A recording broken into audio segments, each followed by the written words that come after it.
ಅವಳು ಧೈರ್ಯದ ಹುಡುಗಿ, ಯಾವುದಕ್ಕೂ ಹೆದರಲ್ಲ, ಧೈರ್ಯದ ಹುಡುಗಿ ಅವಳು. ಆಗೇನಾದರೂ ಏನಾದರೂ ಸಮಸ್ಯೆ ಇದ್ದಿದ್ರೆ ಅವ್ರು ಹೇಳ್ಬೋದಿತ್ತು ಮನೆಯಲ್ಲಿ, ಈ ಥರ ಸಮಸ್ಯೆ ಇದೆ ಮಗಳಿಗೆ ಬಂದು ಕರ್ಕೊಂಡೋಗಿ ಅಂತ ಹೇಳ್ಬೋದಿತ್ತು. ಇಲ್ಲಿ ಅವಳು ಸಮಸ್ಯೆ ಏನೂ ಇಲ್ಲ, ಸಮಸ್ಯೆ ಇದ್ದಿದ್ರೆ ಹೇಳ್ತಿದ್ಲು.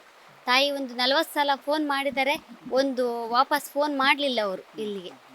ಆದರೂ ಅವರು ಮತ್ತು ಮಾಡಿದ್ದಾರೆ ಪಾಪ. ಫೋನ್ ಮಾಡಿದರೆ ಬಿಸಿ ಬರ್ತಾ ಇದೆ.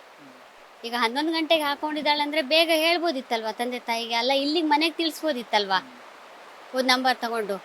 ಲಾಸ್ಟ್ ಅಂದರೆ ನಾವು ಶೃಂಗೇರಿಗೆ ಹೋಗಿದ್ವಿ ಸರ್, ನಾವು ಮಕ್ಕಳೆಲ್ಲ ಶೃಂಗೇರಿಗೆ ಅಕ್ಷರಾಭ್ಯಾಸ ಇತ್ತು, ಅವಾಗ ಹೋಗಿದ್ವಿ ಒಟ್ಟಾಗಿ. ನಾನು ಅವಳ ಅಕ್ಕ ಎಲ್ಲ ಒಟ್ಟಾಗೆ ಹೋಗಿದ್ವಿ ನಾವು ಅವತ್ತೇ ನಾವು ಲಾಸ್ಟು.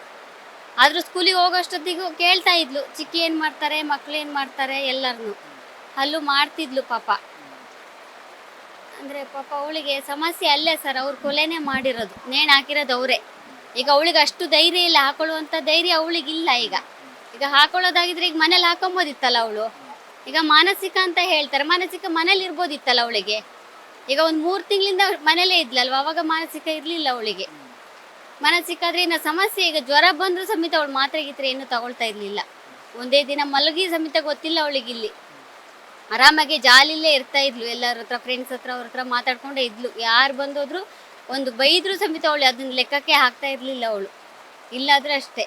ಮಕ್ಕಳಿಗೆಲ್ಲ ಹೇಳಿಕೊಟ್ಟಿದ್ದಾರೆ, ಕ್ಲಾಸಲ್ಲೇ ಪಾಠ ಮಾಡಿ ಬಿಟ್ಟಿದ್ದಾರೆ ಮಕ್ಕಳಿಗೆ ಸಡನ್ನ ಬೇರೆ ಮಕ್ಳ ಹತ್ರ ಹೋಗಿ ಮಾತಾಡ್ಲಿಕ್ಕೆ ಆಗಲ್ಲ. ಈಗ ಅವರಿಗೂ ಒಂದು ಭಯ ಇರುತ್ತಲ್ವಾ, ನಮಗೇನು ಮಾಡ್ತಾರೋ ಏನೋ ಅಂತೇಳಿ, ಅವ್ರದ್ದು ಎಜುಕೇಷನ್ ಹಾಳಾಗುತ್ತಲ್ವ ಈಗ ನಾಳೆ.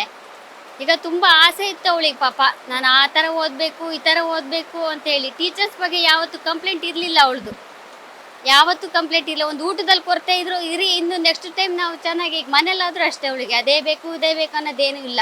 ಅವ್ರಿಗೆ ಹಸಿವಾಯ್ತಾ ಹಾಕೊಳ್ತಾರೆ, ಊಟ ಮಾಡ್ತಾರೆ ಪಾಪ.